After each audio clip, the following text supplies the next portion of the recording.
Today we're diving into an event that unfolded with unbelievable speed and absolutely overwhelming force. We're talking about a war that was basically decided in less time than it takes to watch your average sitcom. This is the story of Operation Desert Hammer. Okay, so picture this. It all kicks off at this exact moment. 1:43 in the afternoon, skies are clear over the Persian Gulf, and this moment would trigger one of the most intense and shortest military exchanges in modern history. You know, it's a question that gets thrown around a lot in global politics. What really happens? Well, on this day, the world got a devastatingly clear answer. So let's get into the mindset here. For Iran's military leaders, this was not just some small strike. No, this was meant to be their Pearl Harbor, a single, decisive, knockout blow designed to cripple American air power in the Middle East, and maybe even force a strategic withdrawal from the region. And the target they chose was Udeid Air Base in Qatar. Now, you gotta understand, this place wasn't just some random airstrip. It was the absolute nerve center, the brain for all U.S. operations in the entire region. We're talking 11,000 people, fleets of F-15s, F-35s, even B-52 bombers. It was the whole shebang. If you take this base out, you don't just cause damage, you paralyze America's military capability for months. The stakes really couldn't have been any higher. So the clock starts ticking early that morning in Tehran. The order comes down from the very top, and things start moving with deadly speed. By noon, 38 missiles, a nasty mix of ballistic and cruise missiles, are all fueled, armed, and aimed. The entire plan hinged on timing, a perfectly coordinated simultaneous launch from 6 different places to guarantee complete surprise and, well, maximum destruction. And listen to this. This quote from the Iranian commander in charge of the operation, it tells you everything you need to know. They weren't just hoping this would work, they were absolutely convinced they were about to land a historic victory, one that would completely shift the balance of power. And then 1:43 p.m. hits. It's go time. The goal was brutally simple, really. Saturation. Just throw so many missiles from so many directions that no defense system on the planet could possibly stop them all. And just like that, the sky is just full. 38 separate threats. You've got this complex mix of high-arcing ballistic missiles coming down from above and low-flying cruise missiles hugging the ground, all of them screaming towards a single point on the map.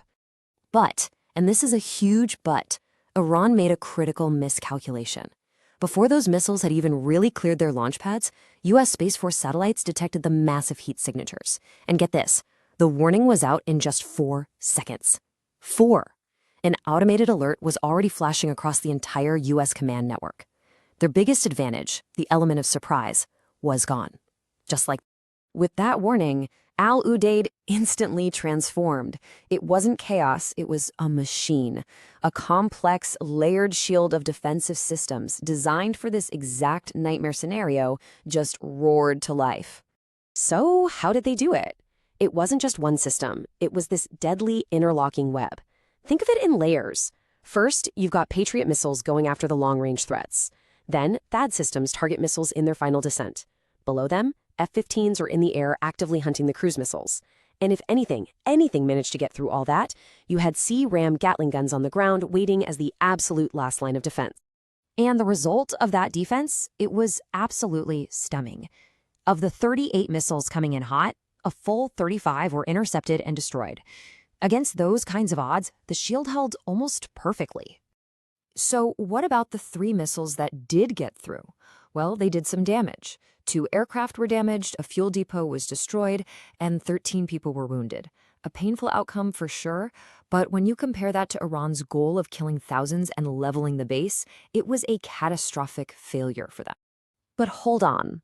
The story doesn't end with a successful defense. In fact, you could say this is where the real story begins, because the U.S. response was already in motion before the Iranian attack was even over. Look at this timestamp, 1:44 p.m. That's just 1 minute after the launch. While 38 Iranian missiles were still arcing through the sky, the authorization for Operation Desert Hammer was given. The retaliation wasn't a response, it was an instantaneous reflex. The first wave came from beneath the sea. 6 U.S. submarines hidden in the Arabian Sea and the Gulf unleashed a coordinated salvo of 120 Tomahawk cruise missiles. At the same time, 3 B-1B bombers that were already on patrol just banked hard towards Iran. They let loose 72 long-range stealth cruise missiles, the kind designed to be basically invisible to radar. Meanwhile, from the deck of the USS Dwight D. Eisenhower, 48 Super Hornets launched, each one carrying 4 advanced glide bombs. You do the math. That's another 192 precision weapons filling the sky. Let's just put this into perspective. Iran launched 38 missiles. America's initial response involved almost 500 precision-guided munitions coming from the sea, the air, and from carrier decks. The scale of this counterattack wasn't meant to be proportional. It was designed to be completely overwhelming. From that first Iranian launch to the final American impact, this entire conflict lasted just 44 minutes. So now let's look at the aftermath, the final tally of this incredibly short war. And these targets weren't random. This was surgical. The U.S. response systematically dismantled Iran's entire missile program.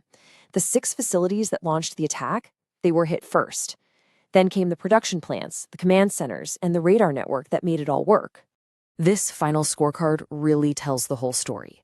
38 Iranian weapons versus nearly 1,000 from the U.S. Minimal damage to Udeid versus the catastrophic destruction of Iran's missile infrastructure. And the human cost? An estimated 2,347 Iranian military casualties, compared to just 13 wounded Americans with 0 deaths. The disparity is just staggering. What we've just witnessed is a textbook example of what military analysts call asymmetry. It's when there's such a massive gap in technology, firepower, and strategy between two forces that the outcome of a conflict is completely and utterly lopsided. In just 44 minutes, Iran's entire missile program was devastated, and its commanders were eliminated. It was a powerful and incredibly costly lesson in modern warfare, a lesson that really ends with a simple, stark warning. You do not fire on an American installation.